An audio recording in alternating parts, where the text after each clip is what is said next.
Hey, this is Monica Wilbur from higherground.work, and I wanted to take you to our bad bill tracker where we track the latest bills that come through the Utah State Legislature and why they're bad. And you can get to it through our website, which is higherground.work, W-O-R-K. So if you click on this menu at the right of your page, there are two ways to get to the page for bad bill tracking. The first is through the Register for Bad Bills Zoom link, and then if you want to go to the topics arrow and click on that, you can also just click Bad Bill Tracker, and that'll take you right there. As you can see on our Bad Bill Tracker page at the very top, we have a few images that display what our Bad Bill Tracker looks like, and also a button that will take you right to the Bad Bill Tracker. But we're just going to scroll down right now so you can see how to register for our Breaking Down Bad Bills Zoom, which we do Wednesday nights through the legislative session, which ends on March 4th from 8 to 9 p.m.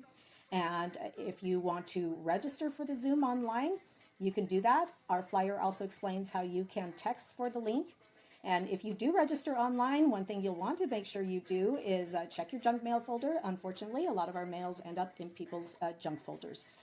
So if we scroll down a little bit further on the page, you can see a video that shows our interview with We Are the People from last year in 2025, where we broke down the elements of what makes a bad bill bad.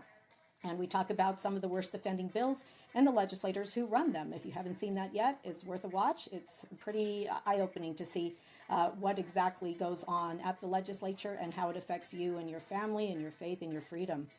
A little bit further down on the page, we talk about what bad bills are and why they matter.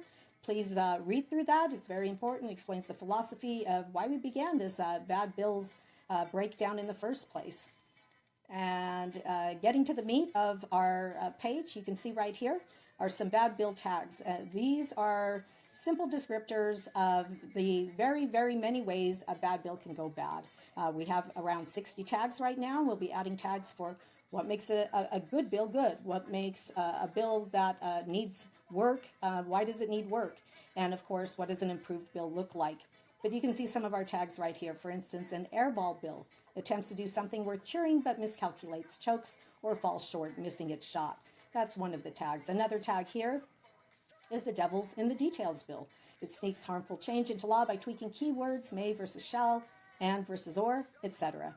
So you'll want to look at those bill tags. They're very descriptive, and they do a good job of explaining all the many ways that a bad bill can go bad. So what do we do with these tags? Well, we have a really cool tool this year, and we call it the Bad Bill Tracker.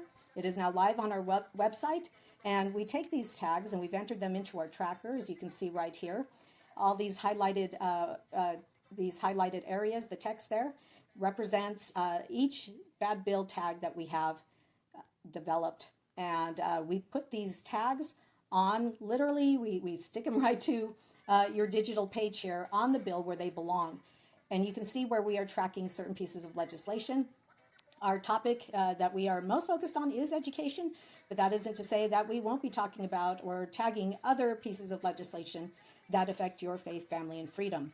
And so right here at the very top of the page, you can see how a bill has been tagged by us and whether we've decided it's a bad bill or not. If the title shows up in red, that's a pretty bad bill.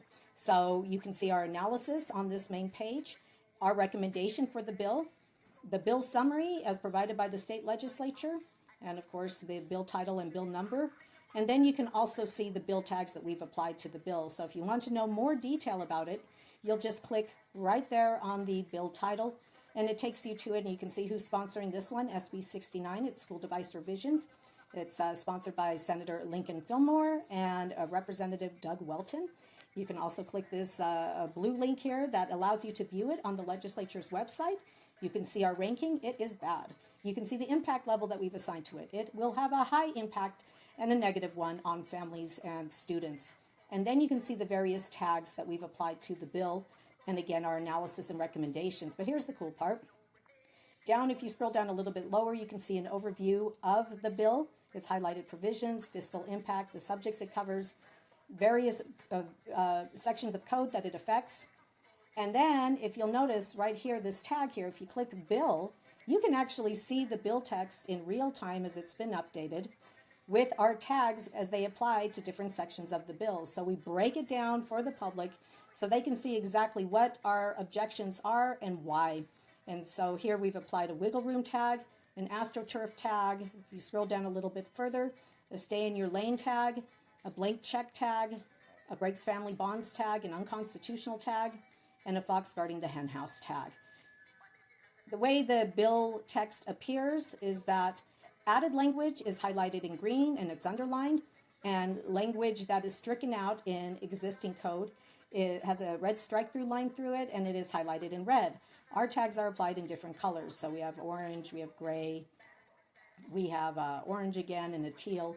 So that way you don't get it mixed up with the existing language of the bill. We think this is a really cool tool. We're very excited about it. Happy to bring it to Utah and the nation at large. This is something that isn't being done anywhere else as far as we know. And we feel like it will be a great resource for individuals who are trying to better understand why all these bills do what they do, and give them some ammo when they go to their legislators to be able to say, hey, this isn't right, this isn't cool, this is not okay, and please stop it. So there you go. That's our bad bill tracker. Thank you for sticking with me through this explanation. Just wanted to remind you that at higherground.work, we encourage people to not look to the right or the left for saving, but to look up. And take care, and we hope to see you at one of our many bad bill tracker Zoom meetings coming up here shortly. And if you have any questions, please contact us at contact@higherground.work. Thanks a lot. Bye-bye.